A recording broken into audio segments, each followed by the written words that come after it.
Greetings, Rand Wandering Friends. I'm Cadron. I'm going to talk briefly about Don't Escape 2 by Script Welder. Um, First off, about the art style.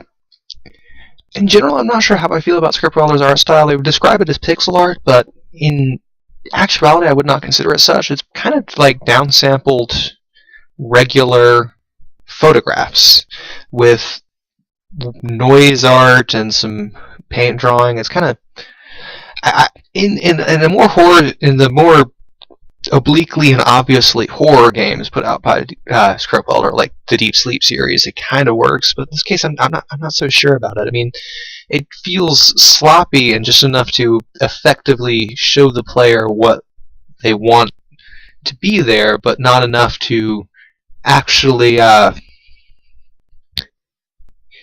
be that unique of an art style. And it doesn't really have the cleanliness implied by the term pixel art. I would like to see what they would do with actual, like, clean, actual pixel art, which is something they haven't previously done. As for the design and mechanics, I do like that they thought of multiple paths instead of there being a strict, this is the way, we thought of one possible way of solving these puzzles, and you have to use exactly the same one. As so many people of this point-and-click genre tend to do. It is nice that they tried to, and there was one case where I thought of something that they hadn't, which was when you have to siphon gas out of the police car. One of my thoughts was to use a bullet from your gun to shoot a hole in the bottom of it and let it drain in, which would work. It's a little unorthodox, but it would work. And it is nice that they did put the thought into it. There's multiple ways of winning the game, and sub-challenges of winning without having friends for the time management portion. There's winning without firing your gun. It's nice to see those. Sound-wise, the sound effects worked. I like the sound effects, and the music, though, is kind of nothing. I get the feeling this was made by one person. They didn't put that much time into it because they didn't have a clear idea of what to put in there. Because that's literally the impression I get, that they just didn't put anything into it sound-wise. Which I guess is fine, since the game as a whole still worked. Mood-wise, it was kind of like a very pedestrian puzzle. I get the feeling that it's meant to be kind of horror, but I didn't feel any creepiness to it at all. It just kind of... You're trying to solve the situation before time. There's no... as a player, you don't feel any of the urgency, you don't feel any of the fear to it, because the enemy is completely off-screen, except for that one encounter where you have to kill a zombie in order to... or an undead, as it terms it, in order to get the guy's glasses, which it is nice that was there, and it's nice that they explained why using the axe on the undead doesn't work instead of, this doesn't work, or even worse, it hurts. When referencing specifically the Chizo Mythos games there, it hurts. If it doesn't work, it hurts. What's that supposed to mean?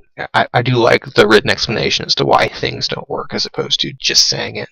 I really like to see one of these types of titles. This is a general statement, not just at this particular developer, but I'd like to see one of these types of titles where the developer intends every possible way, has an explanation as to why everything doesn't work that doesn't work, and thought of every little nuance. I get that that's almost impossible because you can't predict what your player is going to think, but in this case there's a finite number of things the player can do. So I can see it happening. There's a set number of items and a set number of things you can possibly interact with. Writing one for all of them is multiplying those two numbers. Although I'm sure some of them make literally no sense. But alright. Overall, especially since this isn't as solid as the previous Don't Escape 1, or the original Don't Escape game, it's far, and the series in general is less than the Deep Sleep series from the same developer. I'm not that entitled to give you nice points because it's it doesn't seem like as good of an effort as the Deep Sleep series or even the previous original Don't Escape. So I'm gonna give you about a 3 to 3.5 out of 5. It's a game and it's passable to even get badges and be front page and all that, but I've seen better from you, and I would like to see a game from Scriptwelder that actually uses traditional pixel art, as in everything from scratch, palette control, as opposed to all this noise art and photography stuff. So yeah, if you disagree with me, let me know down there. There'll be links down there.